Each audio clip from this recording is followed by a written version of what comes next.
I can go ahead and edit this one since I know you're already doing the double back-to-back lockout episodes. Let's do a clap for me so I can sync up the claps. Oh, wait. I get to give you the clap. Yeah, I'm actually gonna clap because I'm literally just gonna be dragging. I'm assuming you do like MP3. Is that what you do? Yeah. 'Cause that's what I always get. Yeah. If you just give me the MP3, if we just count down a fucking clap, I can just drop it into my Audacity. It's gonna be pretty lo-fi, but I'll get it done. All right. Who's going to count us down? I'll count us down. All right. So we're gonna do from 3 and then clap on go. Okay. Okay. Okay. 3, 2, 1, go. You did it before go. Well, hold on. Usually when I say like do it on go, like in the place of go, not like literally go. Okay, we're really bad at this. All right. How would you like to count us down, Mr. Huddleston? Is this the cold open?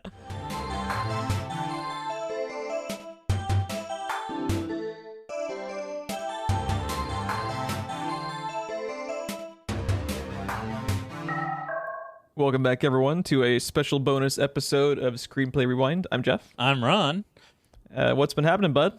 Well, my green screen is going to be here tomorrow, so listeners of this podcast can continue to not see me.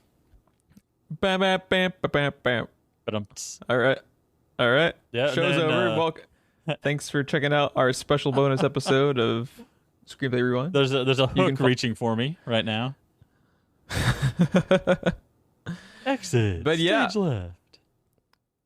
We have decided to, because if we waited for the entirety of WandaVision to wrap, if you gave me and Ron just fucking blank check to talk about 9 episodes of an MCU show, we'd probably be here for like 5 hours instead of the usual 3. We are preemptively breaking this episode in half.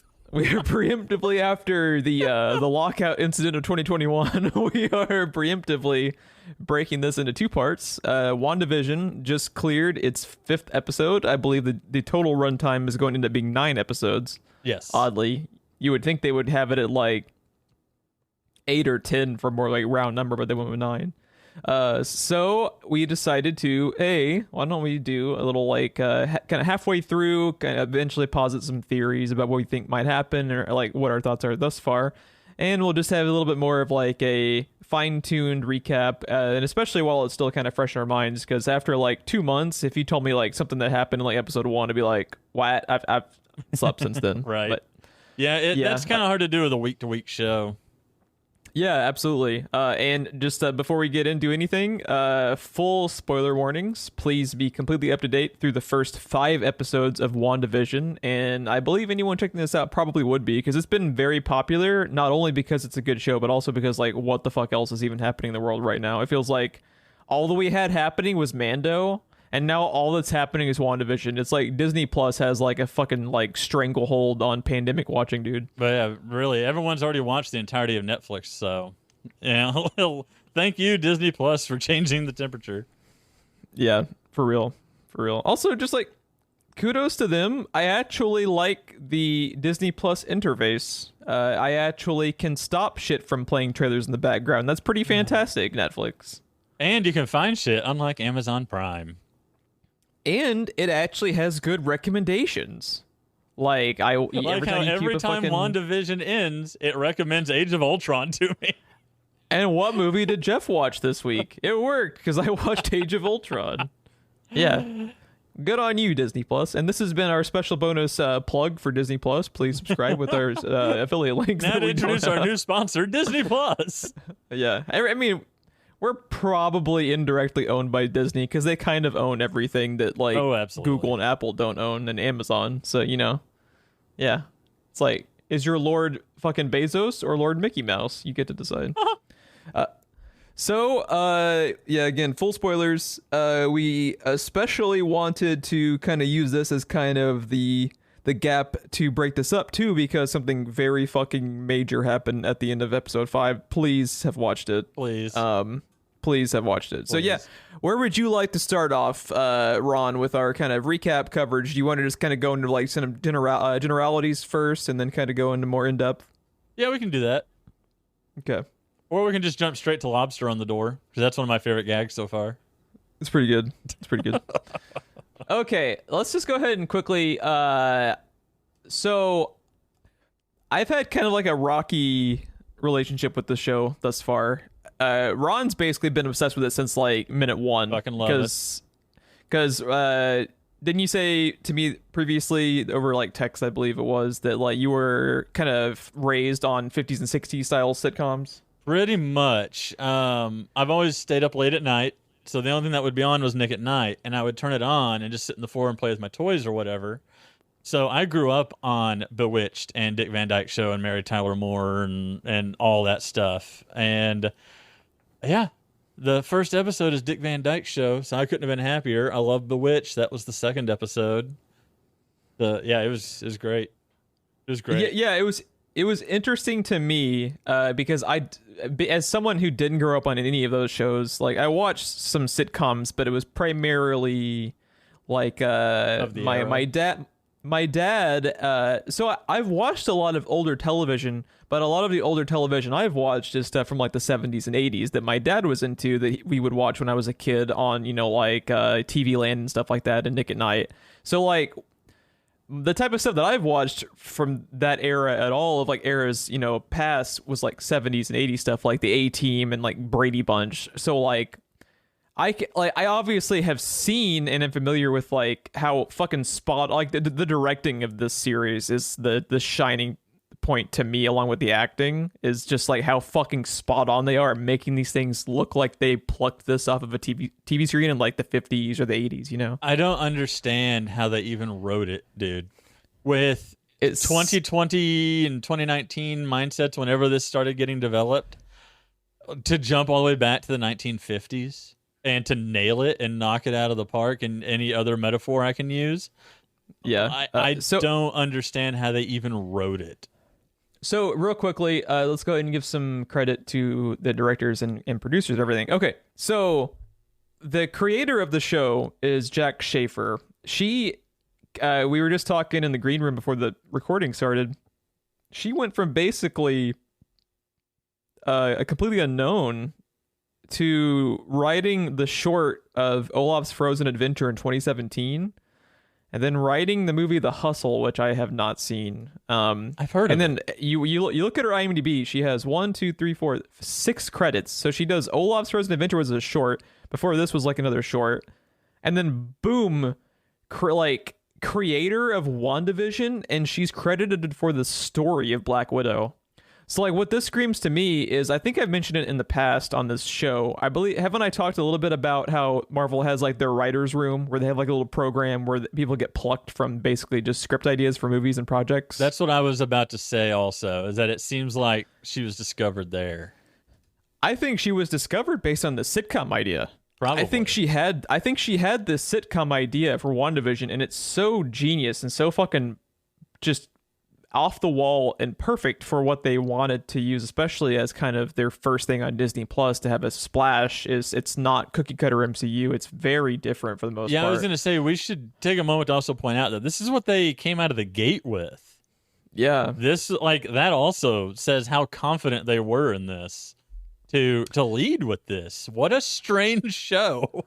Yeah, we'll get into the specifics of just how fucking bonkers it is and what makes it so different. But I did want to point out, like, her going from creator of WandaVision to also like story credit for Black Widow, like she'll probably be sticking around because they immediately had her on like essentially back to back 2 very different projects. Yeah, Disney likes to keep talented people, on I just lost the term, but I was going to use on standby. Yeah, I was going to use on retainer is what I was looking for. Oh yeah, because they tend to jump back and forth, between Disney and MCU and anything else that is going on. So she's going to be hanging around most likely. And another person I definitely wanted to credit as far as the production of it is Matt. I don't know if it's Shackman or Shockman. He's the director of all 9 episodes, and you want to talk about fucking range, like how perfectly they capture like the essence and tone of these sitcoms of specific decades, and he runs the gamut on like 50s, 60s, 70s, and so forth, and they're continuing on up until the next week's probably going to be continuing in the 90s, if I had to guess, just based on their current trajectory. But Gotta like, be Full I House. looked this dude. Gotta be I Full looked. House. I looked this dude up, this Matt Shackman dude. He fucking directed the Loot Train episode of Game of Thrones, like one of the best episodes they ever did, which is just like this climactic fucking epic episode. How you go from like the dragon murder Loot Train sequence to Bewitched on WandaVision, like kudos to you, good sir, because that is a fucking level of range that's crazy. And he will also be around and on retainer. Yeah, like you could all you have to put on your directing resume is Game of Thrones, Loot Train, WandaVision. I'd fucking give him a blank check to direct whatever the fuck he wants for me. I'm just like, there's nothing you can't do at that point. Like, you've run the spectrum of fucking entertainment. Like, what? He and the I'm sorry, what did you say the writer's name was? I don't have anything in front of me. The creator, her name is Jack Schaefer. The two of them, they're going to be on Star Wars before long. Oh yeah, I agree. With all the stuff they're wanting to do with Star Wars, there's no way we don't get them in Star Wars. Especially now that Feige is actually somewhat involved with Star Wars, he'll have a lot of play about getting these people moved over into that side of the office for sure. I agree. So each episode is so far broken down into capturing the kind of tone of sitcoms from a specific decade. With the first one, did you say it was Dick Van Dyke? Is that it seems to be mostly pulling from Dick Van Dyke to me. Okay. Because I could obviously tell from the animated intro in the second episode that it was pulling from Bewitched, but the Dick Van Dyke thing kind of went over my head because I've just never really watched very Pretty much anything to do with Wanda, they're going to be pulling from Bewitched because, I mean, her powers are too similar to Samantha, right? So, yeah. They even in the one tonight, in episode 5, when she used her powers, it was almost a similar sound effect to Bewitched. So, but the living room, the shots in the living room with the way the front door is in the background, like just imagine the opening to Dick Van Dyke when he comes in and trips over the ottoman and stuff. It's the exact same camera angles in the living room, which is set up almost the same. And it is unreal. It is absolutely unreal to me how they recreated everything that they did. And I wish I could find it. I tried to find articles, but like they went out and talked to some people that are still surviving from some of these shows. Oh wow. Because there's an article. A lot of people I follow on Twitter have been posting articles from like CBR and Screen Rant and all these other places that I've been reading stuff, so I couldn't even begin to tell you which website it was from that I read it. But they went out and talked to Dick Van Dyke about the Dick Van Dyke Show. Yeah, they did. Didn't you say they also was every episode filmed before a live studio audience, like literally, was it just like It's not a laugh track. That's crazy to me, dude. Because they had that captured so perfectly, and so like the live audience done part of it. It was done so immaculately. I thought it was a laugh track. I thought it was a laugh track. I never for a second even thought to question it. But like it makes sense because they have so much attention to detail as far as like their clothes. The cinematography is just like jaw-droppingly good because it's subtle too, because it's all about you'll notice, especially now if you watch these episodes of WandaVision back to back to back to back, like just how specific like the camera positioning was on these sitcoms just based on the generation. Like Full House was shot a lot differently from something like Bewitched, and they captured that. Yes.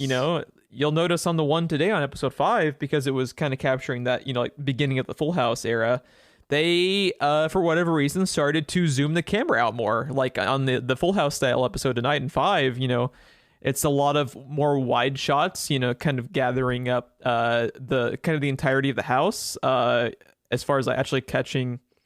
Maybe it was a byproduct of actually just having more characters, because now that I'm thinking about it, a lot of 50s and 60s sitcoms were more kind of contained to just having like 2 or 3 characters for the most part. Mm-hmm. And when you get into the 80s, you started to get more like ensemble sitcoms, like Roseanne and Full House, where they actually would have rooms of, like 8 people at a time. So maybe it was just a byproduct of wanting to make sure they captured everyone in the frame. I'm not sure. I want to say, but it doesn't look like It doesn't look like it's lining up. I thought I heard somewhere that it was trying to mimic like Father Knows Best or something like that, but that's too old of a show for what we saw.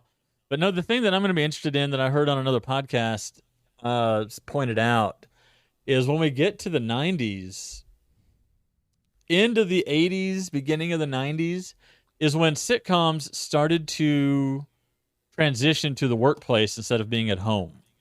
If you look at 50s, 60s, 70s, when someone leaves to go to work, they're just out until they come home for the most part. But then we started getting like Drew Carey show and all kinds of stuff that's set in the workplace. So I'm really curious what they're going to do, like from Vision's angle when we hit 90s. Yeah, since he's the one with the job. Yeah, absolutely. So one thing I had mentioned though, I don't think, because I didn't really care for the first 2 episodes of the show that much. They just didn't really connect with me. I didn't really start to get hooked on the show until the 3rd one.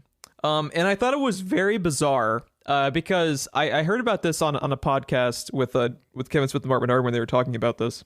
So when they were releasing WandaVision in advance to with the screener copies to reviewers so that they could have reviews ready on launch day when it hit Disney Plus, the reviewers were sent episodes 1, 2, and 3 together as a package instead of the first 2 like it dropped on Disney Plus. Yes. And I think that was a big mistake on the Disney Plus release schedule to not release the first 3 together. Because to me, you have the first 2, which obviously are establishing the sitcom, but I think you get a more kind of grander overlook of what the show is meant to be, especially now that we're a few more episodes past the first 2. Now that we're actually getting into a little bit more of where it's simultaneously taking place within the standard MCU and also within WandaVision, within Westview. Like I think, because I'm just looking at it right here on IMDb, the first 2 episodes have a 7.5 and a 7.9 on IMDb, and they immediately jump to 8.3 for the 3rd, and then the 4th and 5th have both been in the 9s. Oh, I'm sure. So I think this show would have gone over a little bit smoother initially if they and they're Disney Plus. They can do whatever the fuck they want with their schedule. I think it's weird they didn't just release all 3 together. Yeah. That's what I personally would have done. I know it worked for you, but I ended up agreeing with Mark Bernard, and if I didn't know this was Marvel, and if I just caught this on a whim on a streaming service, I probably wouldn't have continued watching beyond the first 2 episodes, because I obviously appreciated just how fucking like immaculate the direction was and how good they were at capturing like the tone of these old shows. But I thought the writing was just a little bit too slow as far as kind of peeling back, like the curtain and just kind of like seeing what's going on and what's actually going on in the background. Because I like this show. I have grown to like the sitcom stuff too. Like I really like the sitcom stuff in the past few episodes, and I like the first 2 more in retrospect now that we're getting a grander look about what's actually happening. But I just think it would have gone over smoother if they didn't just drop those 2, because the first 2, they feel a lot different compared to 3, 4, and 5 to me. Mm-hmm. It's almost like it's completely shifted gears, but not in like a bad way. Just trying to peel back the curtain more. Yeah. To me, I want to say the thing that probably helped it the best, and I'm trying to get fucking IMDb to cooperate, but I want to say all the episodes are like 30 to 45 minutes long. And I think they had all been sub 35 until this week's, because I've noticed that the episode links are always really thrown off, because they have like 7 fucking minutes of credits for some reason. They have like this huge credit section that's their own credits, and then they have like the productions in other languages credits. The localizations. Yeah, so they have I don't think any of these episodes have gone beyond like 35 minutes if you're just talking the episode itself. Yeah, and I think that really helps. I think that's one reason why I like it so much, because for me, I'm having a completely different experience with the pacing that you were, because I did grow up watching this stuff. And for me, the writing and the humor and everything worked 100% on me. I thought the jokes and the gags were great. I thought everything was great, and it worked just on its own as a throwback sitcom that took me back to my childhood. But just when I'm getting in that nice little like nostalgia bubble, it would burst with, the TV commercial with the red blinking light, but it's a toaster, but it looks like broadcast equipment with the needles jumping, or like the blood, or the other things that would happen, all those dark, sinister moments that popped in, the help him moment. The only two things would happen per episode, but when you're talking a 32-minute runtime, it's really breaking it up quite a bit. And it was like the episode would just end. I'd just be stunned when it ended. I'd be like, wait, what? That's the end of it. Yeah, I really like their usage of the laugh track too, because they're very specific in the way that they use it, because they have it used like 90% of the. They have it used like 90% of the time, standard what you would come to expect to accompany like regular jokes in these types of sitcoms, and then the rest of the time they use it during what's an intentionally like somber moment to just kind of like fully get behind like the thought process of how much grief you have to endure to get into this type of situation in the first place, and just how she's kind of like the sitcoms are, like they're like a metaphor for grief. It's kind of like, trying to hide what's destroying you inside by putting on a happy face. It's like you see Wanda, and like just real quickly, like the performances, especially by Elizabeth Olsen and Paul Bettany, have just been amazing. I after watching this, I'm so fucking glad this show exists, just to give Elizabeth Olsen more to do. Yeah. Because like you just look at how talented she is, and just how all over the acting spectrum. Like we'll talk about for tonight. She's she can go to straight villainous menacing mode. She has perfectly encapsulated the housewife of these like eras gone by of like the 50s, 60s, and 70s and everything. And she, in like 1 minute, she'll be the nicest person in the world, and she can just flip a fucking switch and just go real dark. And I have such appreciation for her performance in this. Yes, I do too. I agree. I think everyone, but especially since we're finally seeing her on screen, Elizabeth Olsen is definitely a standout.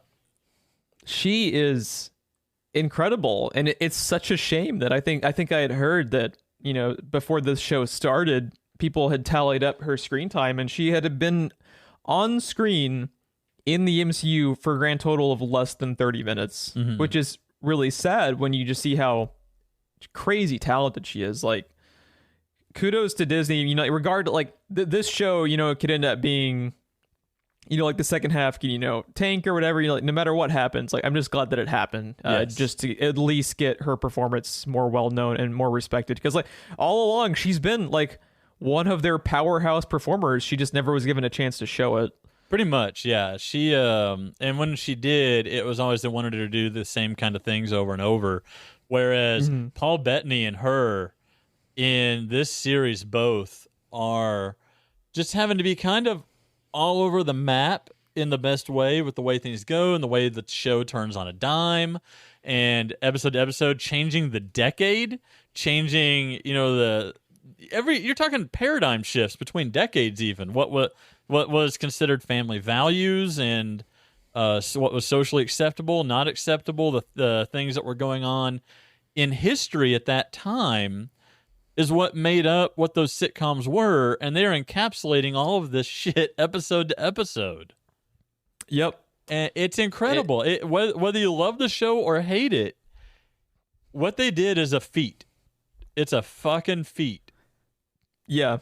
And with it, and too, like, just not even just with Vision and with Wanda, I think their selection in who they've chosen to be the supporting characters, especially with who they've chosen to be the sword agents and the FBI agents on the outside, I think are really cool, because they I love me some fucking Agent Woo. Yes, I fucking love awesome. Woo.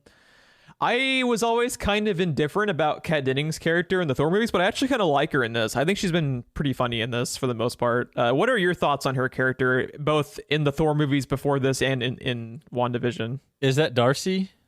Yes, as Darcy. I've always been kind of lukewarm. I could take her or leave her. Like occasionally she makes me laugh. Occasionally I'm just kind of like, okay, I don't hate her, but I was kind of happy, oddly enough, to see her when she popped in. Yeah, I think she fits this like sword team and her environment here better than the Thor movies. She always seemed kind of like a fish out of water, just kind of comedy relief for the sake of comedy relief in the Thor movies, because almost all their characters were very like stoic in their tone and their performances. I would describe her personally in the Thor movies, and it's nothing against her. It's more like the writing and the production of them just trying so hard. You know what I mean? Like they're trying way too hard to inject comedy or something in it, and it just kind of falls flat. That's the way I would kind of describe Darcy in all of the Thor movies, is they're just trying way too hard.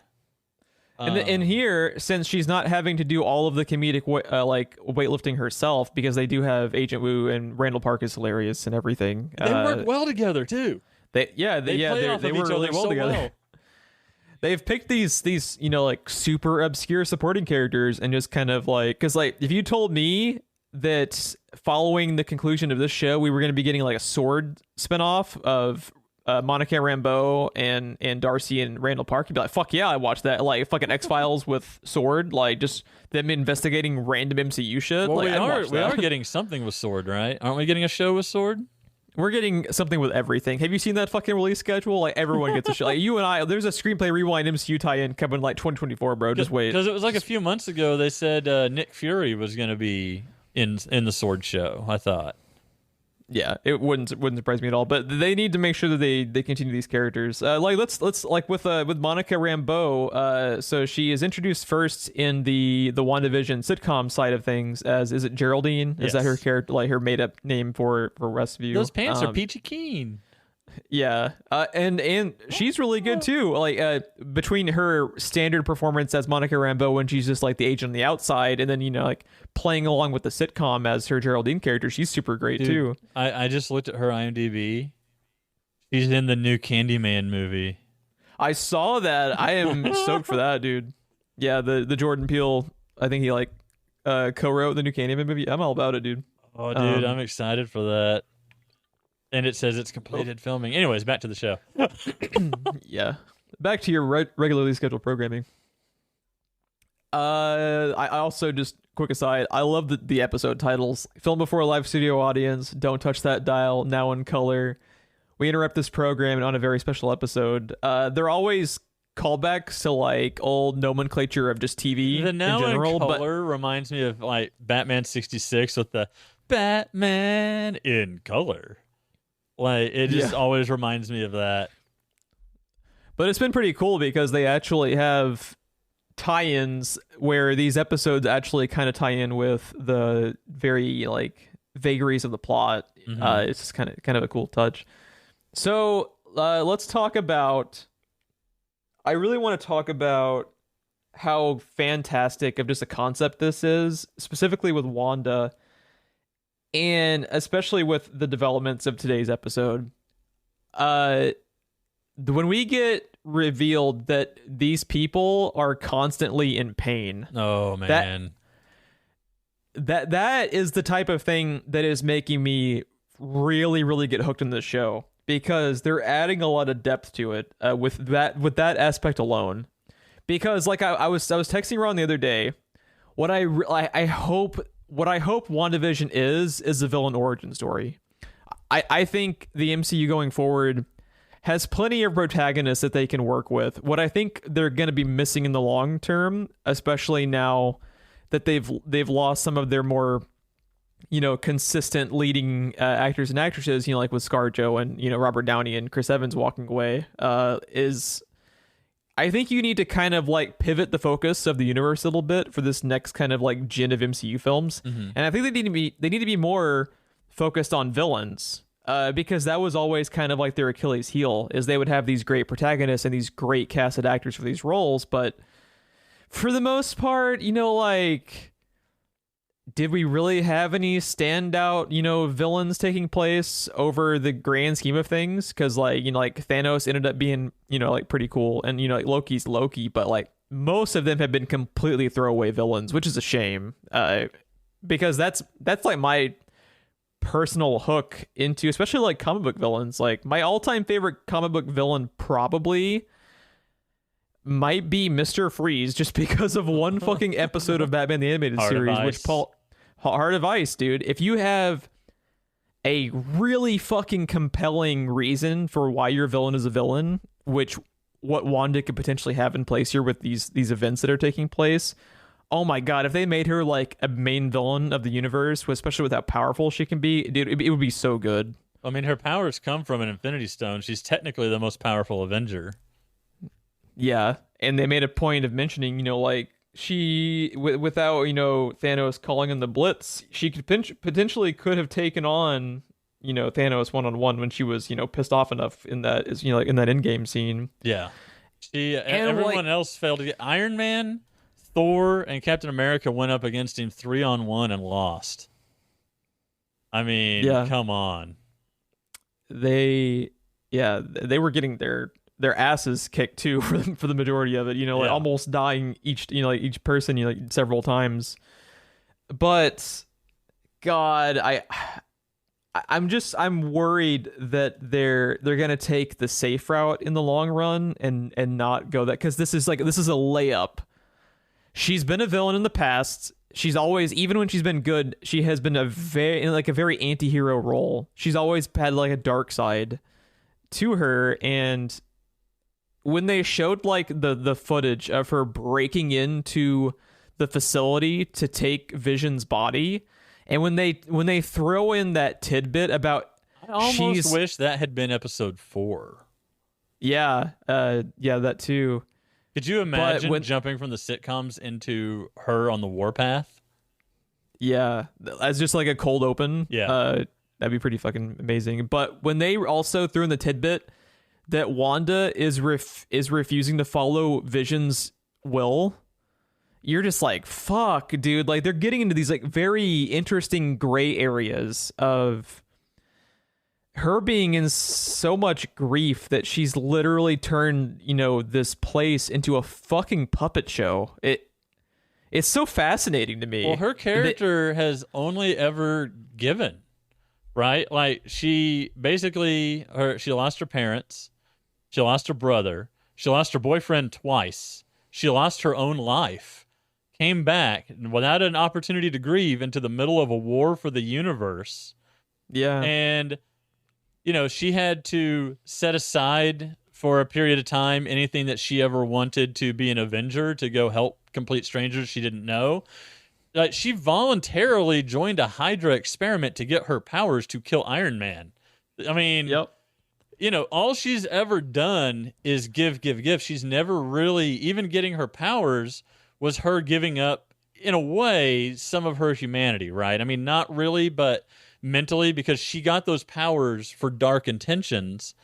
Mm-hmm. And for revenge. And she's never really gotten anything for herself ever in her entire life, as far as we can tell. And it would make total sense that she is just pissed off and just ready to take something for herself for once in her life, to be happy. Her life is so sad, just to be happy one time. Yeah, and her powers, dude, she literally creates illusions, shapes realities. She has the power to give herself this. Like, how would you use that if you could do it and you've never been happy? It's just this episode, especially when they start really diving into when Vision starts to pick up on more about what's going on about, and how he just knows, like in his fucking soul that something is wrong, and she's how awesome is that scene when she rolls credits in the middle of their conversation? I was like, and the laugh track is going. The laugh track's going on, and it's just masterfully done. And Vision's, he's, getting antagonistic, and she has that line, where she says, you've never spoken to me like this. And, you know, it's so heartbreaking because, like, it's also interesting too, like, you know, it was kind of funny. They were almost like making fun of, you know, fans that are, you know, like Zapruder filming the fuck out of this show when they have Agent Wu with the whiteboard of all like the theories and everything. And he's like, did you also see that they fully predicted what Reddit and Twitter, what questions they would have, because the things everyone has been talking about is on that board. Yeah. Like the one I was going to reference was like, is Vision alive? We don't know. Yeah. She has so much unlimited power at the moment. We don't know if this is some kind of like representation, like almost like a memory of him that she has kind of given life, and she's actually just kind of, you know, talking to it almost like. I think she's marionetting his dead body. He was powered. He was powered by the Infinity Stone, and that's what the Mind Stone, and she got her powers from the Mind Stone. I think she's pumping into him. Yeah, with him, you know, potentially he's just kind of in this state. It's just so sad because, you know, Vision can kind of like understand, you know, like her mindset behind this, because obviously he loved her too. And also, just a quick aside, this show, like I was saying earlier on in the episode, how I've been watching, I watched Age of Ultron and I'm now in the middle of rewatching Infinity War. This show, just half of the show, has made their relationship a lot more interesting to me. Mm-hmm. I never really bought into the relationship because they fast-tracked it for the movies, just because they kind of had to because like, fuck. Infinity War is, you know, 2.5 hours. In games like 3 hours, and they're already so jam-packed with storylines. You can't really grind the movies to a halt just to kind of elaborate more on Wanda and Vision, just because they're cool characters, but they're not the like the main plot focused characters. That, and people rioted the first time they tried to do it. Yeah, well, people rioted about a lot of shit in Age of Ultron that didn't deserve to be rioted against. I know. But no, it's interesting. Not only with making it a TV show, can you go the slow route to explore that more? It's funny you mentioned Mr. Freeze, because taking a TV show route with this story, if you are converting her into a villain, at least if not in the movies, in the show, even if they do take the safe route out, like in the final episode or something, she is still a villain at the moment. And taking your time and slow burning that for the audience, because for the first 4 episodes, we don't know what is happening. We kind of get the idea that she could be behind it, or she could be being manipulated, or something. We don't know. And then I think the last line that we hear in episode 4 is it's all her, it's all Wanda, and then I think the screen goes black. And yeah, like that's our first real inkling that no, maybe she is a villain. And I think turning an Avenger, even one that started out kind of as a villain, and making them a villain, I think would have been hard to do in a movie without upsetting people. But doing it in a show where you can slow burn it and explore, you know, a Heart of Ice reasoning. Because for the people that don't know, the reason we keep mentioning it is that is the episode of Batman the Animated Series that revolutionized Mr. Freeze, because everything he does, he is obviously a bad guy. Like, everything that he does is bad. And you can argue the lack of emotions or if he's actually bad, but the bottom line is he will hurt anyone that stands between him and his goal. But his goal is not inherently a bad goal. No, it's the way he's going about doing it. And that's kind of the same thing with Wanda. She wants to be happy. She wants her boyfriend back. And that is all fine and kind of harmless on the surface, but the way she is doing it, the way she is attaining what she wants, is not good. Yeah, she is doing all of these terrible things for all of the kind of right reasons. Like, she's alone. Yeah, she's at this point, like, so she not only, you know, like, had to struggle with, you know, like, the loss of her parents, but, like, you know, like, her brother was, you know, killed saving it. One of the Avengers, who was, you know, obviously a teammate of Tony Stark's. So they have that kind of like tension between them, because they reluctantly joined the Avengers in Age of Ultron as kind of this last ditch effort to keep the fucking world alive, because they don't realize when they're first teaming up with Ultron that he has this plan to destroy humanity essentially. Yeah, they teamed up with the Avengers because we didn't sign up for this shit. Like, this is not what we signed up for. We just want Tony Stark. They team up with the Avengers reluctantly though, because it's not like they just suddenly have this change of heart and buy into the Avengers and what they stand for and Tony Stark. They buy into it because they don't want to fucking die, because Ultron's literally going to end the human race, so they don't really have a choice at that point. So they become Avengers, and Wanda becomes a lot more of a like a less of a selfish and evil person, just based on her time with Vision. And when you remove Vision from the picture, and just in the brutal way that he died, like his death in Infinity War is pretty brutal. And you got to remember, she watched him die twice. One of those times, she killed him herself. Yeah, it's just you understand. What does that do to you? What does that do to a person to watch the person you love die by your own hand, be brought back to life, and then killed again, and you were helpless to stop it?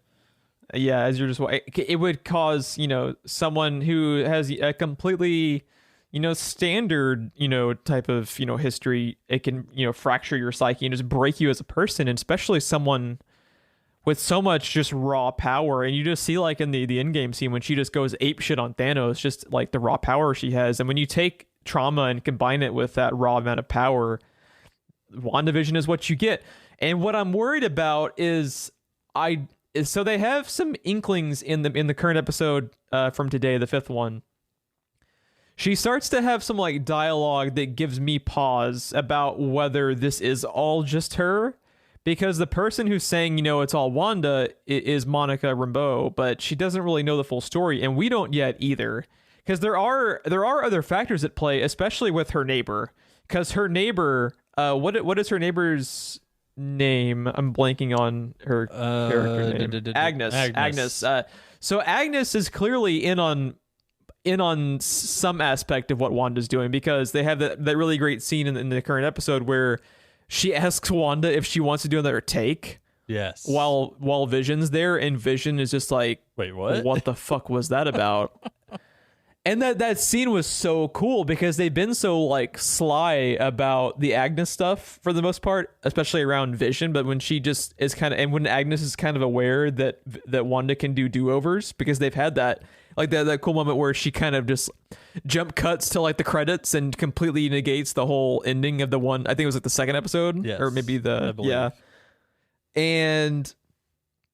Because Agnes isn't just the normal type of, because like the thing is all of these people in the town, she has just through proximity slapped into this like fucking trap of a mind control thing. And they're not only just being mind controlled, but like we mentioned, Vision's coworker, after Vision figures out in this week's episode what's going on, he uses his powers to like untrap him for a minute, and the dude just says like, I'm in pain, and I'm just in constant pain, and these people haven't been able to talk to their families, like for several, for like how long have they been in? It's like 2 weeks or so that they've been in WandaVision or something like that. Like it's yeah, that one I'm not entirely clear on, because it could be a couple of weeks, or it could be like 3 or 4 days now at this point, because we had Monica was missing for 24 hours when we first established the little tent city outside.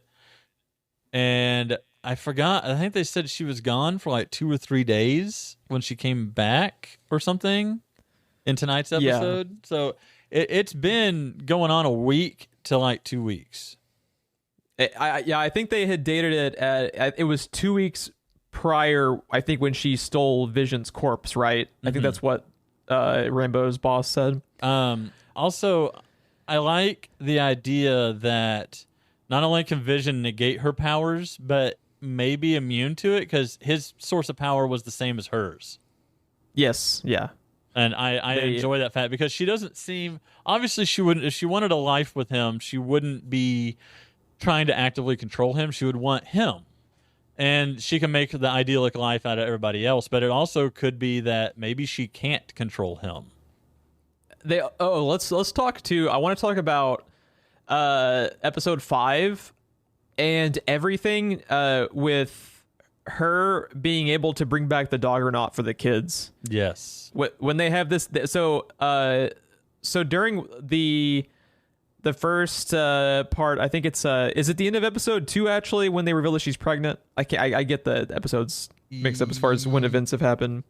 Yes, episode 3 was about the pregnancy and childbirth. I think they revealed the end of 2, the pregnancy. Yeah, that sounds right.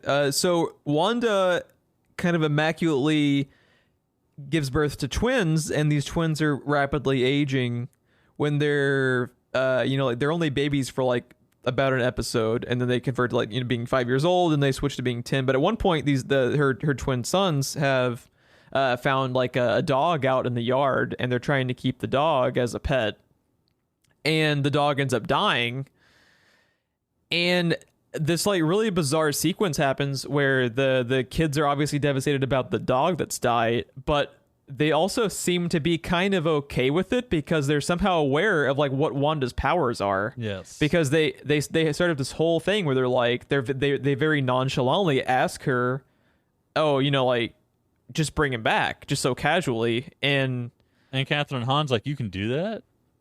Yeah, and fuck, I just don't know what to think. Like they could go so many different directions right now with the show as far as how dark do they want to take Wanda's character. Is this truly all Wanda? Has she made a deal like with a Mephisto type character or something? There's a lot of like lore hounds from Marvel Comics people are throwing out all these like theories and stuff about like what could be in the like the kind of the man behind the curtain behind the whole situation. Yeah, I didn't know how deep you wanted to go into speculation. Yeah, I just because I just don't know, because I could see them going, because like they've done in the past. What like the MCU has done is kind of interesting because they take like direct storylines out of the comics, and then sometimes they just don't. Sometimes they go their own direction. So I don't know what to think. Like, what's your opinion? Do you think this is all purely Wanda, or do you think there is kind of like a larger planet or maybe a different character that we haven't been introduced yet? What I would like to see, if there is a man behind the curtain, that Wanda is all doing this, but the idea was planted by like an AIM person or something, because there's something they want, but they're not necessarily forcing Wanda to do it. You know what I mean? They're like enabling her, but not making. Like they're enabling her, but not making her do it. Essentially, yes. And like she's just so grief-stricken and kind of angry and pissed off all at the same time, and just kind of letting her emotions dictate logic. Because when she sends Monica flying halfway across New Jersey, as the director put it, she does have a moment where she stops and is like, what did I just do? Like, what am I doing? And then just kind of quickly fixes everything before Vision comes back in.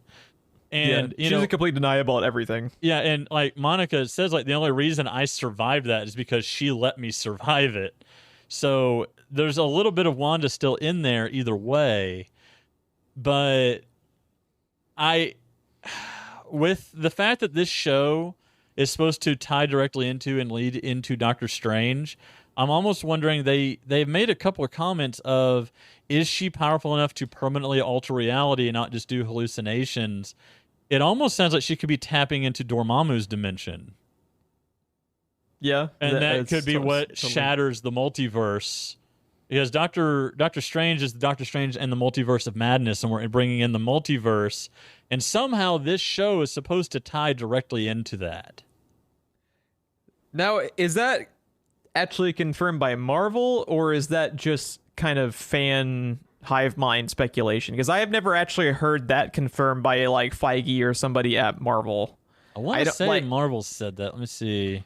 Because it makes sense, obviously, just the way that it could tie together. But I haven't personally heard or seen where that was confirmed by Disney themselves, or like the writer or anybody. So because fucking Reddit and just the internet in general are so active about theories and stuff that sometimes what people kind of take as fact from like a studio or developer like Disney or Marvel Studios like wasn't actually confirmed by them at all. Right. So I honestly don't know. I don't know if that was confirmed or not, but it makes sense because she's fucking basically made a little pocket dimension where if you're even in the proximity at all, you're thrown into a state of agony as you're your entire personality is just overwritten into whatever decade Wanda's throwing you into. I just really hope they don't kind of cop out in the last few episodes about making it kind of out to be where Wanda was almost just like more of a victim, because I think she has understandable reasoning behind it, but she is especially with that that badass moment where she walks through the wall towards the sword people and the FBI agents, and fucking has that badass moment where she redirects all of the laser sights and the guns towards the sword director. Like, that was fucking awesome, dude. That was awesome. Can I throw out one of my favorite fan theories that I've heard? Mm-hmm. I think it's most likely probably wrong at this point. Sure. But I thought it was pretty cool. You remember the stork in the third episode that she couldn't shoo and it kept trying to get Monica Rambeau's attention? Yes. Eddie Pence, stand-up comedian and podcaster, was wondering if there was a chance that could have been Doctor Strange. And like, that's just the form he has to take in her world, but it was like the one object in her world that she could not control. And like, yeah, that'd be pretty neat. And what is the one character you can think of that she would be could go toe to toe with her, especially when it comes to dimensions and realities?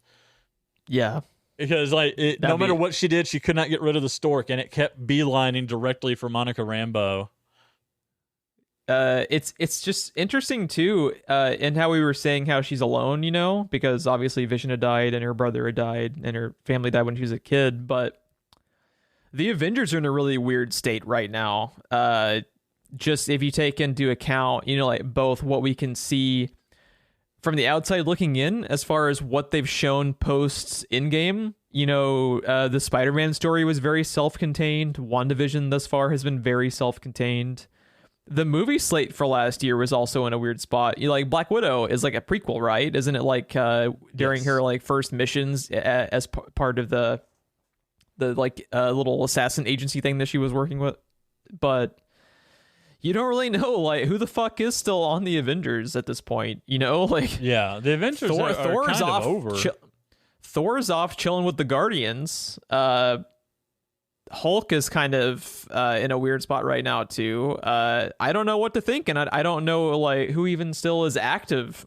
You know, Steve Rogers obviously retired. You obviously have the Falcon and Bucky, which are going to be, you know, pivotal players going forward because they have their show following this one. But they're in a weird state too. You know, they're just trying to figure out how the fuck to replace Steve Rogers. It's like there is no Avengers right now. It's like they finished the threat, but it's also kind of allowing them to be in like this cool spot where they can have more character driven stuff, you know, like a Black Widow prequel, or like WandaVision, or the batshit insanity that the Loki show looks to be. Did you ever watch the trailer for Loki, by the way? No, I have not. Dude, it looks even fucking more batshit than WandaVision does somehow. I don't know what's going on with that show, but I'm interested by it. I really want to quickly talk about how great, we mentioned them briefly, the commercials though have been fucking genius. So I think the very first commercial they showed was the Strucker branded watch, right? Oh, what a callback. As the callback to Strucker, who was the like the Hydra scientist dude that birthed their powers when he was fucking around with the Loki scepter, you know? Yeah. The one with the Stark branded toaster as the callback to the Stark bomb in their house that they didn't know when it was gonna pop is fucking genius. What is the one that they had after? Because I thought, dude, the paper towel one as the callback to her blowing up that fucking city block in Lagos, and they have that like killer fucking commercial line where it's like, you know, like the picker upper for those messes you just can't clean up, and you're just like, fuck, that's good. Oh my god, good. It's so good. It's so fucked up, but it's like, oh, chef's kiss, dude. Whichever person wrote that one, you did not get paid enough. It's fucking money. I think they had another one though that I'm forgetting. Was there another one that comes to mind? In the first episode, they had the toaster, the Stark Industries toaster, but it had broadcast needles on it, like on broadcast equipment at a TV station that were moving back and forth, and there was a red light blinking on it, bright red. Yeah, because I'd mentioned how the Star Toaster was a callback to their bomb, but I think the Strucker watch one was the first one they had. I might have been getting them mixed up. I think that's but the second episode. I feel like there was another. It even had the Hydra logo in it. We had the toaster, we had the watch. The paper towels were the paper towels and Largo were tonight. What was in episode 4? Let's don't see. remember. Oh, okay. Episode 1 is the toaster. I found an article. Episode 2 is the Strucker watch. Episode 3 is the the Hydra Soak bath powder. That's the one that we were forgetting.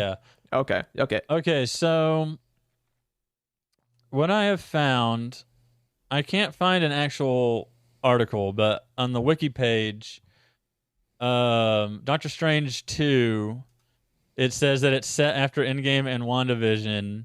And I found a quote here that says, Derrickson said that rather than just another sequel, you want to make the first scary movie in the film, blah, blah, blah, blah. Feige revealed Elizabeth Olsen would co-star in the film as Wanda Maximoff, and several MCU projects would tie into the Disney Plus series WandaVision, which directly sets up Doctor Strange in the Universe of Madness and stars Olsen and Loki. Interesting. Along with the Spider-Man Far From Home sequel. So it's also going to set up. It also could have been changed slightly because that article mentioned Derrickson, who was no longer attached to the project. Derrickson and Cargill completely left Doctor Strange because of creative differences on the project, and they brought in Raimi. I find interesting that that's going to tie into Spider-Man too, because that means we're getting live-action Spider-Verse for sure, with all the casting we've been seeing and stuff. So obviously we wanted to talk about the cameo at the end of today's episode, but before we get to there, before I forget about it, I fucking adore the sequence with Monica as she is being undusted.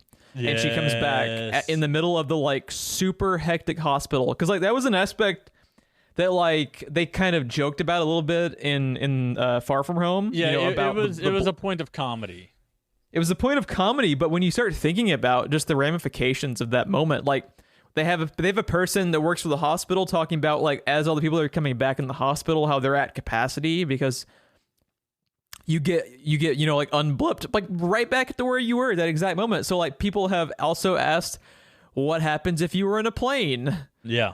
During the blip, there's all these like really fucked up like scenarios that you could have found yourself when you got fucking Thanos snapped that they just haven't really talked about. And I really liked that they took the moment to just show how dark of a like a twist that Thanos snap could have, because Monica, in the blink of an eye, she has that heartbreaking moment where she realizes her mother's passed away in the 5 years since, and she goes to talk to the nurse, and like the nurse is just like I'm sorry, your mother passed away 3 years ago, and Monica's just like, what are you talking about? She's just right down the hall. And it's devastating. And I think you had mentioned how you didn't pick up on how she's the little girl from Captain Marvel. I also hadn't picked up on that at all, because I'd only seen, I remembered her character. I remembered her being the little girl in Captain Marvel, but I didn't make the connection that that's who she was, going to be for WandaVision. Yeah, that went totally over my head. Even they showed the mom's picture in that episode, I did not remember that. And yeah, that also makes sense with her mom's policy about any agents that were blipped. If they return, they're to be grounded and terrestrial missions only, because her mom would know about shape-shifting aliens. So if anyone disappeared, then they all of a sudden show up. And by the way, can I just say, I love that asshole security guard. Like, I work here, but my card's not working. Well, if you worked here, your card would be working, wouldn't it? Yeah. It's such an unnecessary dick, but it's hilarious. Yeah. Oh, a really cool callback, too, that someone had pointed out to me. So Jimmy Woo's doing the magic. That's an amazing callback that I didn't pick up on, because I need to rewatch the most recent. I haven't rewatched many of the recent Marvel movies. I love that movie so much. I loved Ant-Man too. I saw need to it watch twice it again. in theaters.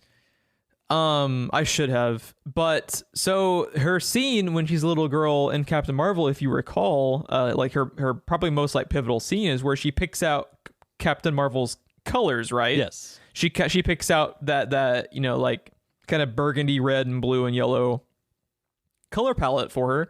If you look at her drone that she sends into Westview, It's a Captain Marvel drone. It's a Captain Marvel drone. It's the same fucking colors. I just found that cool because I didn't notice that at all at first. And someone pointed out, I was like, oh, how did I notice that? When it transforms into a toy, those colors are there, but it looks more like a realistic like helicopter, like a realistic paint job a helicopter would have. But the same colors are there. The sword logo is the yellow. It's red. It's got like blue on the tail and like part of the back where the back rotor is. Speaking of color, like lack thereof, like with the scene where they show Vision all gray and dead as the Mind Stone had been ripped out of his forehead for a split.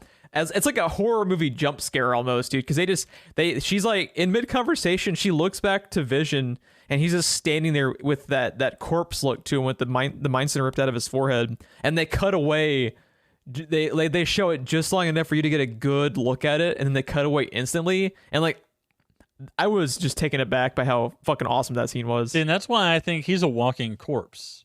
And he's being powered by her Mind Stone powers. Because her powers would be compatible. So do you think... I think in your opinion, that's what he actually is that. So we're kind of in agreement there, but my question is she having a conversation with herself, basically? Or is this still Vision to some degree? At least kind of... him, and as far as it's not just Wanda's puppeteering of him and her speaking with kind of like a memory of I can't decide if he is how she remembers him or if she is actually like he's transcending death through her power. Yeah, it's cool too because he obviously has some autonomy because they have sequences of Vision starting to unravel everything. Even in sequences where he's not, like in the same location as Wanda. They have the scene today in episode 5 where he's, he untrances his coworker. So he has autonomy, but it's interesting. We don't know if that's because of Wanda kind of like powering him back up and bringing him back to life, or if it's, you don't know like the full context of it. So there's also the aspect of like when she says like, you don't normally, you've never talked to me this way or whatever it is she says. It's not only are they like in the middle of having an argument and he probably never has talked to her this way. Her reaction is almost like she's surprised he's able to. You know what I mean? Like she's true. Her reaction to that is almost fearful as it is angry. Like she's losing control of the thing she has created.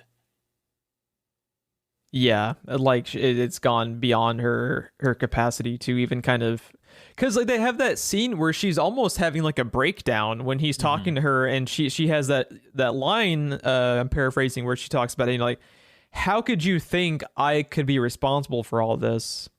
And I can't tell fully if that's denial, if there's, more, players involved than we've, been introduced to thus far. I just really hope, I just love the idea of them having this TV show in WandaVision that is essentially like a backdoor supervillain origin story, which would like, even if she didn't end up actually, like being a villain going forward, just if it's like, this show is all about how they stick the landing to me.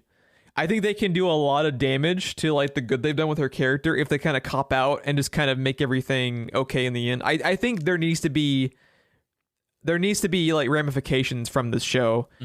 There needs to be importance behind this moment in time, especially for the MCU in general, just to be able to show they're actually willing to make long-term changes to their characters that doesn't just involve them like dying or like retiring.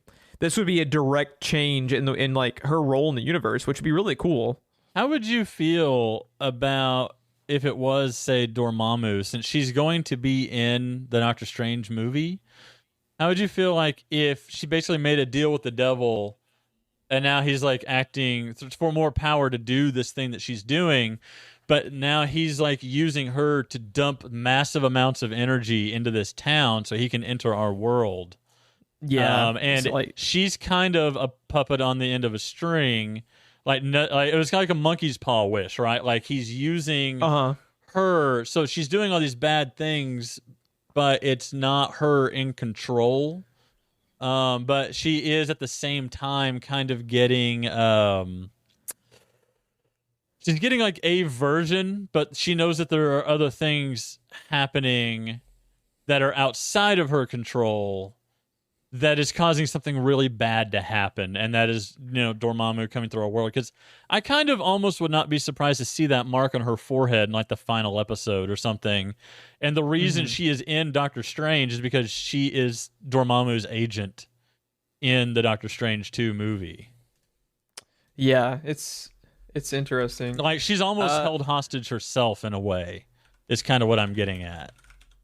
My whole thing is, as long as when they eventually go through with where they're taking the plot line with her, as long as she ends up having agency in this, like, I don't want her to, it's fine if she had like the monkey's paw deal and kind of got in over her head and ended up being controlled. What I don't want to have happen is for them to kind of like cop out and take her agency out of the situation, because I think there needs to be a consequence to this for her character, because these people are in constant agony, and they've been in agony constantly for days as she's removed them from their fucking families, and she doesn't really care because she's getting what she wants. That's a very dark and selfish thing to do, even though she's doing it for the right reasons. And I just hope they stick to that. Or are they going to play it like she didn't know that they were in pain because what she's doing to them shouldn't be hurting them? That's something else is going on. Here's an idea I actually just thought of that I like more than the Dormammu idea. I don't think it'll be Dormammu. I don't think they would do that in a TV show. What if it's Chiwetel Ejiofor's character? What if it's Mordo? See, I'm wondering if like Mordo wouldn't be the one that came to her to set up this deal. Yes, because if this makes sense for Mordo, because Mordo, the premise, the description of the Doctor Strange 2 movie on Wikipedia makes it sound like Mordo is the main villain. Because it makes the most sense, because Mordo would see this like prime opportunity to kind of to take advantage of her power, and he can kind of relay her power into this universe defining moment that looks to be like Doctor Strange 2 is this cataclysmic event that we don't know the full context of, but to me, it makes more sense just as far as like character motivations and how they left his character versus Dormammu in the first movie. I would bet money more on Mordo than Dormammu, but it is interesting to just kind of see where they go with that. Dormammu is kind of like my wish list. I don't think they would do that in a TV series. I think that's too big of a character. I don't know that we're ever really going to see Dormammu again. Dormammu he's kind of he's more of a character that works in comics more so than a movie to me. I was honestly stunned they used him in the movie at all. I actually thought they used him to good effect in the movie. Yeah. But they were playing with fire, including him, because he's just a bizarre character. He's like one of those like Galactus style characters who completely works on the page. But if you try to bring him to a movie, you end up with a murder cloud. Yeah.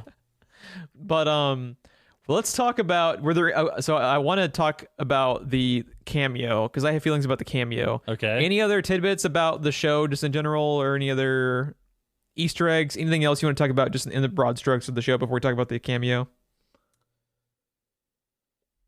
I don't know how you feel about Director Hayward. What do you have? Is he the dude? He's the director of Sword, or the acting director of Sword. What about him specifically are you referring to? Just like, because he's kind of an asshat thus far, but I don't really know what.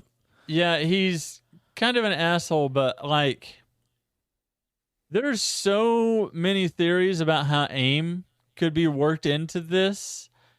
And they have made AIM references, specifically the beekeeper suit that the dude's suit turned into when he entered the world, and how Yeah. Like, you know how Jimmy Woo was voicing concerns about why would we send in someone else when the first person that went in hasn't even come back yet? Like, why would we be risking this and all that stuff? It's like he's real eager to get in there about something, and he's just kind of an asshole in general, and he comes off when you first meet him as almost like friendly in a false way. Yeah, Two-Faced in a way with his because the only reason Monica, they talk about it, like the only reason Monica isn't the acting director now after her mom passed away is because she blipped. Like she was basically in line to end up being kind of like, you know, like if she wanted it, she could have been the director based on the trajectory of, you know, like her being, you know, so good at her job and her, you know, being the daughter of you know. Like I almost feel like, because I know in some instances AIM is by itself. I know in some instances it is an offshoot of Hydra. And see, that's I just almost wonder if we're setting up the Sword TV show, would it be Sword versus AIM, and we're introducing AIM as well? I hope the way we spun Hydra out of Shield, could we be spinning AIM out of Sword? I hope if that's the case, it's only alluded to in WandaVision and not just like straight up part of the plot, because I think it is a little bit too much of a copy paste of the Hydra Shield thing. If it ended up being AIM, you know, like coming out, like if we end up having like another fucking sleeper cell plot about, you know, like just and it's just AIM with Sword instead of Hydra, I think that's a little repetitive. Did it look personally. like to you that they're just dismembering fucking Vision's body in terms of his living will, or did it look like they were studying him to try to figure out how to make more robots of their own? Oh yeah, everyone's got to have a murder bot. Like and I don't know, Tim. And AIM is all about technology. It just seems to me like that could be the path that we're heading down.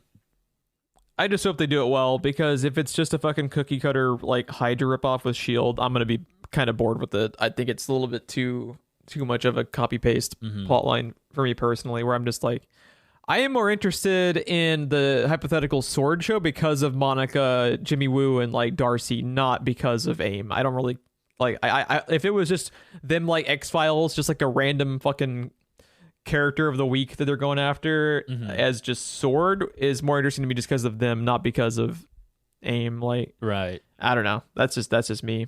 I was just curious where you landed, because also I can't tell if they're manipulating me to not trust him or if I actually shouldn't trust him.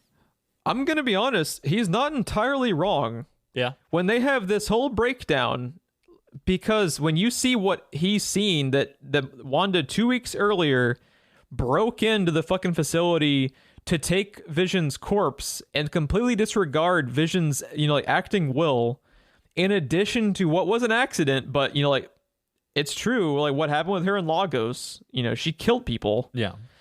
And she was grouped up, you know, like with Ultron, with her brother, before they realized what was actually happening. So, like, I can't entirely fault him. And she's keeping people in a fucking hostage situation. Like she literally, like he says, she literally has an entire fucking town held hostage. Yes. Now she's doing it for, you know, like understandable reasons, but she's a monster right now. Like, is she, Jeff? Or is she? One last thing before we move on to the thing that I wanted to touch on. Before we there's okay, let me rephrase that. There's one last thing I want to touch on before we move on to the cameo. Do you think there's going to be a moment, even if it's short-lived, where Vision and Wanda come to blows? Probably, because it almost happened tonight. Yeah, it probably will. I hope they don't try to make that this, because here's my worry about this show. This show is incredibly deep and incredibly intellectual when it wants to be. What I worry about is the runtime of the show. I honestly think we might be going towards a situation where I think this probably could have been a better show had it been like 6 episodes instead of like a longer 9. Mm-hmm.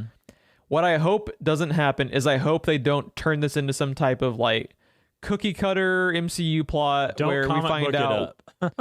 Yeah, it's so deep. Like, keep it like it's Breaking Bad, like don't morph it into, oh, Wanda's actually been played, Wanda's actually a victim too, Wanda and Vision are gonna team up and fight, like some other fucking villain. Well, people have that's theorized what I think about. we're heading towards, to be honest. I'm gonna be so disappointed if they turn the show into that, because this show has the opportunity to be a lot more than that, and it's just sitting right there. But if they fucked it up, I'm going to be really sad. And this is actually a good segue into the cameo. I don't like this cameo. I think this cameo cheapens the episode. Yep. This episode was incredibly thought-provoking. This episode really touched, like very deep conversations that the MCU doesn't have very often, like the death of a loved one and having to come to grips with that and realizing that you can't bring people back and you just have to learn to move on with that emotion and accept it as a part of life. You have to take into account, your significant other having agency or not. Wanda she's turned the man who she was probably eventually going to marry into a puppet, as like a mouse in a fucking maze almost. He's going through the motions of this fake job with their fake family and these kids that are aging like 5 years per day, and it's just this really fucked up scenario.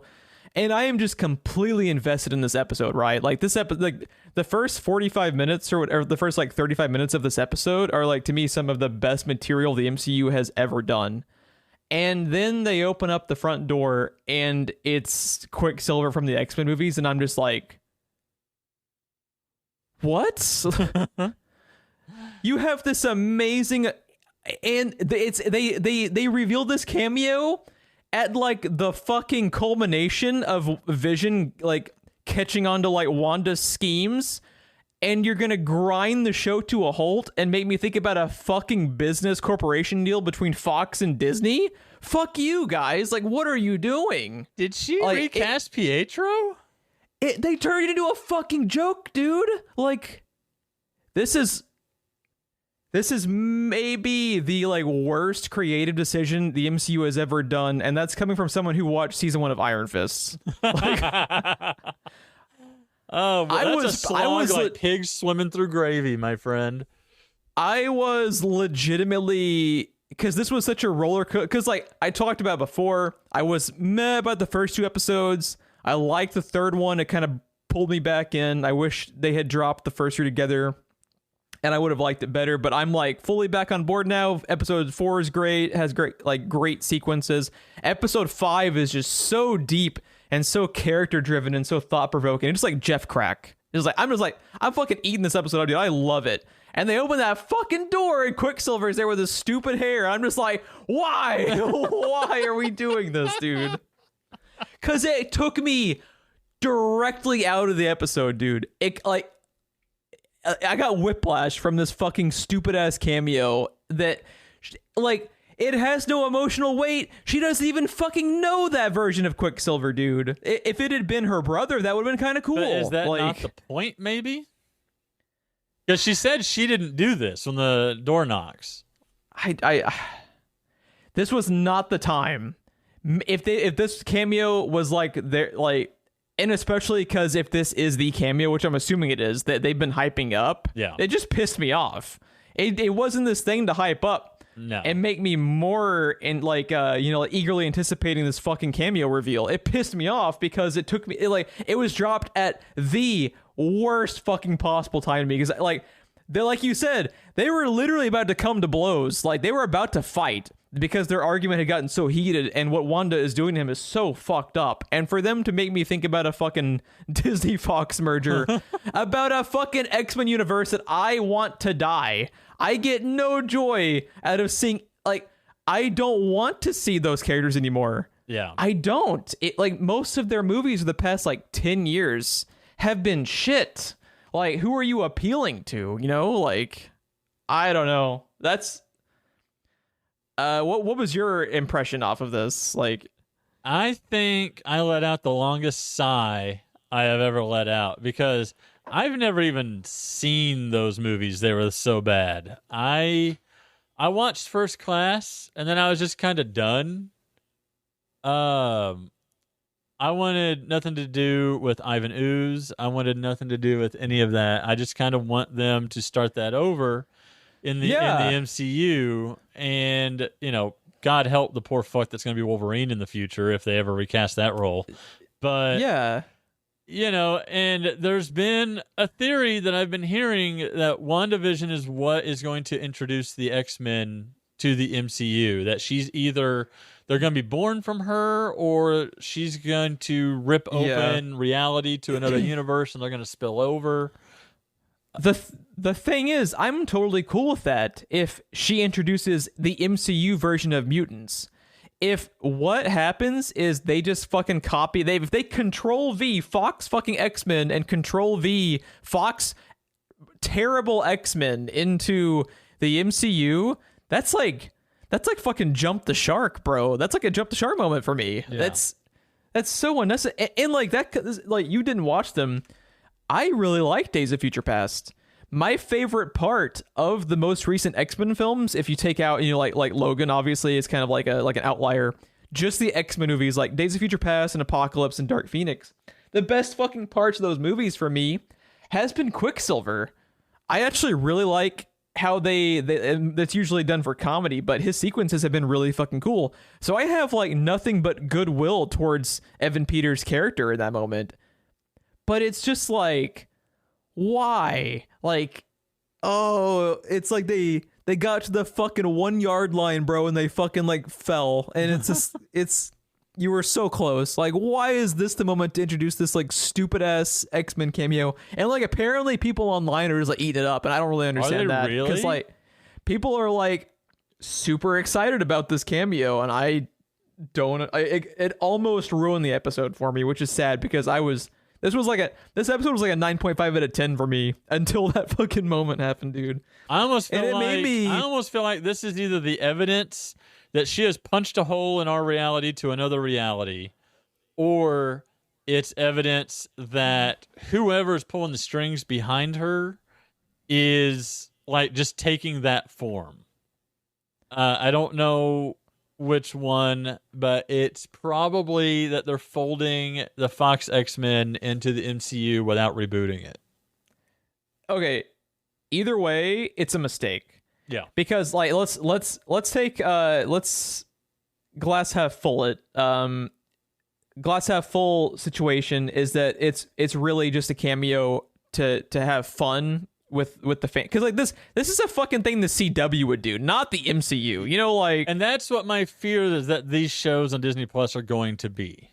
Yeah, because you were setting up like WandaVision to be this like really cool like Breaking Bad-esque kind of character study for these characters, which is very counterintuitive to the way they typically approach their characters, because usually they've had good characters, but they've been in MCU cookie cutter style films with a very formulaic structure to them.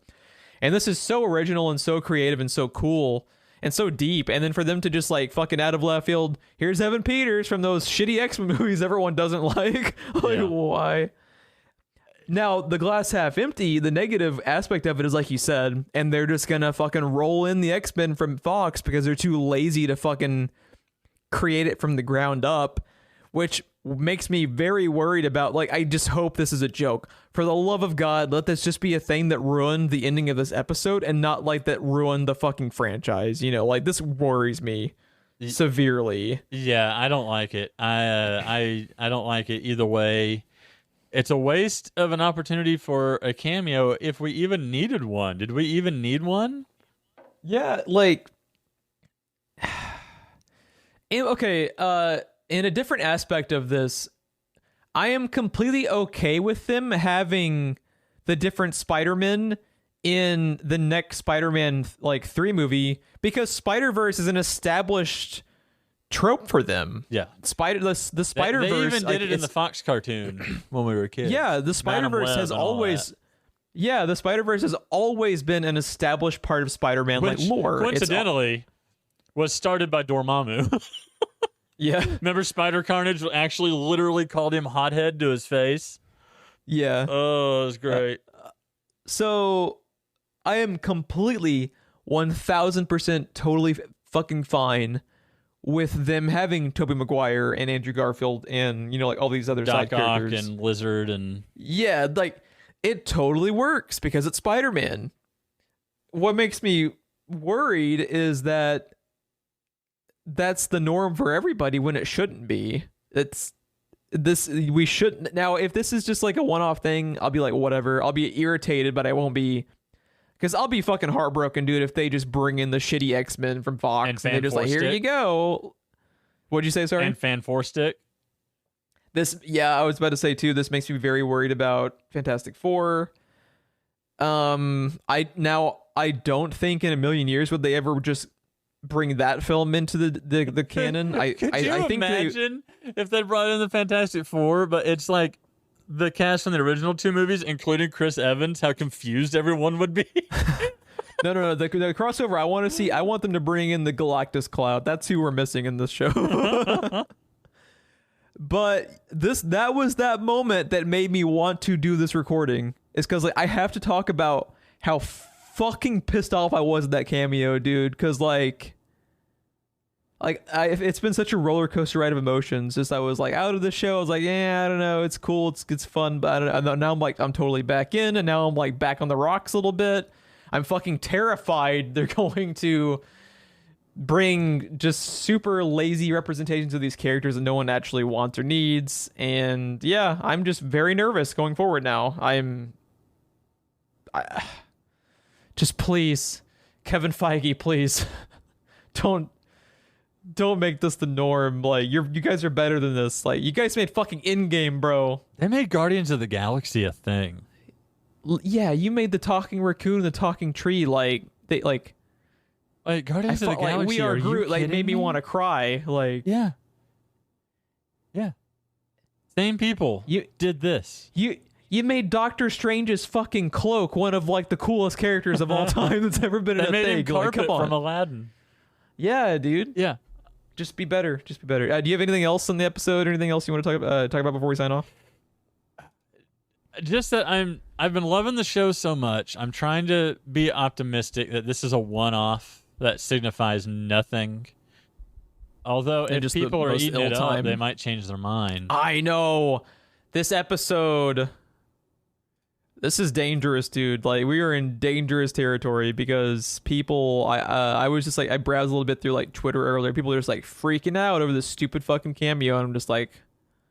Also, what made it more irritating was like I said that it was hyped up. Like yes, I was expecting something genuinely cool, not something to be so like ill-advised and so badly timed that it ruined like an almost perfect hour of television. Because like the way that they made this like a late 80s like early 90s sitcom, like this week's episode was like perfect.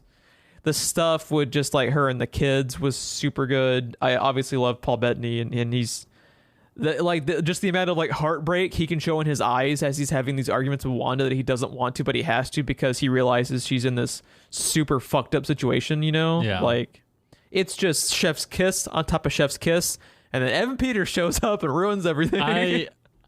I'm really hoping that this is a one-off, and the thing that might, I don't know, it could go either way now that I really think about it, but the fact that, you know, this wasn't her doing. She didn't do the knocking on the door thing. How surprised she is to see the person that is there, as we all were.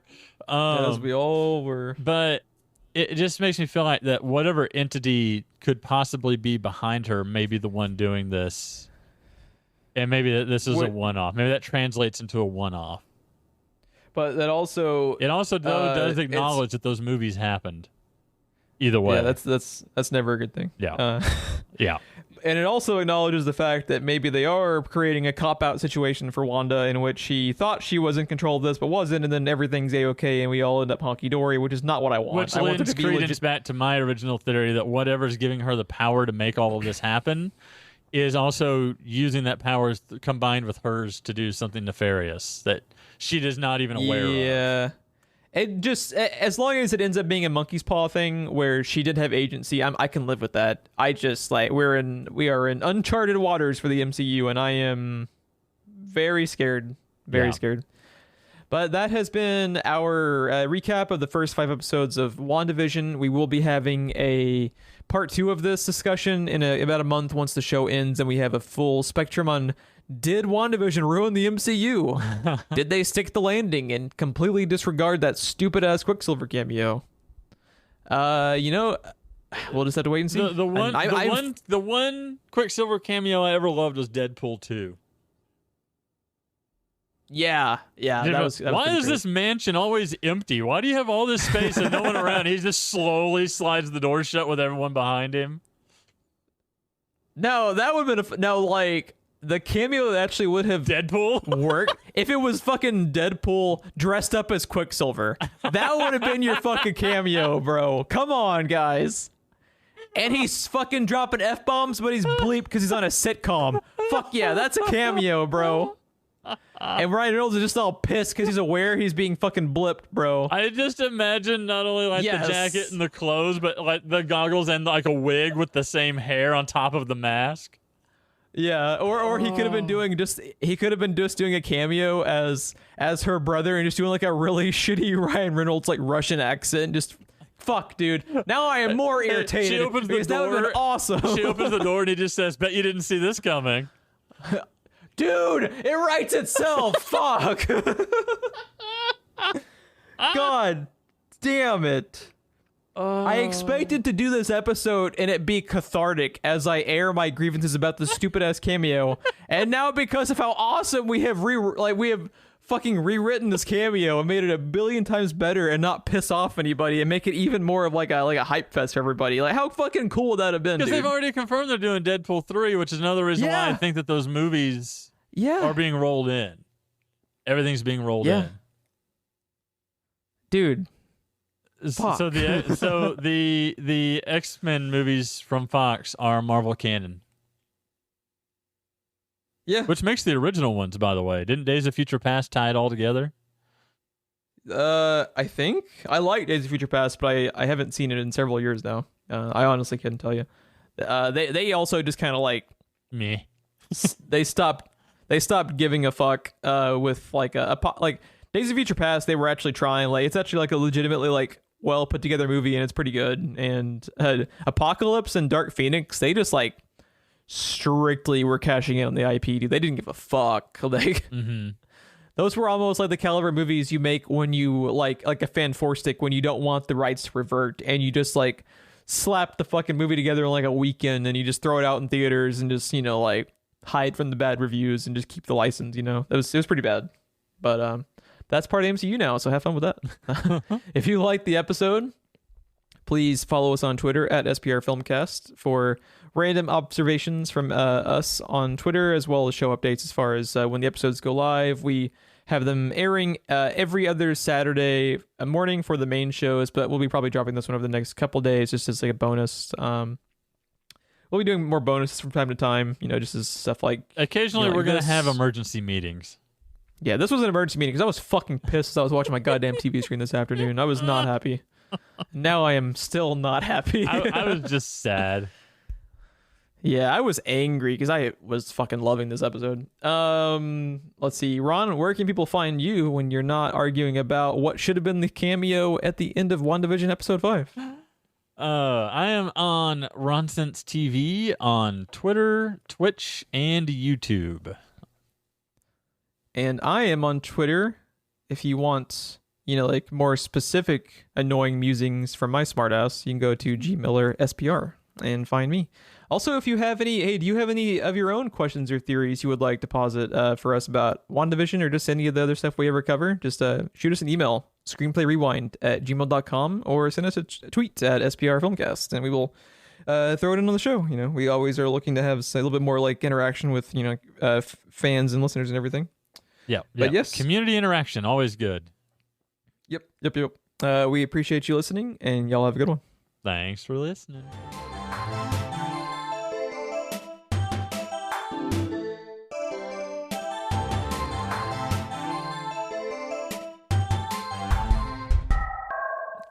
Well, you said 3, 2, 1, go, and like you said, like I heard. I said on go. Yeah, I heard clap and go.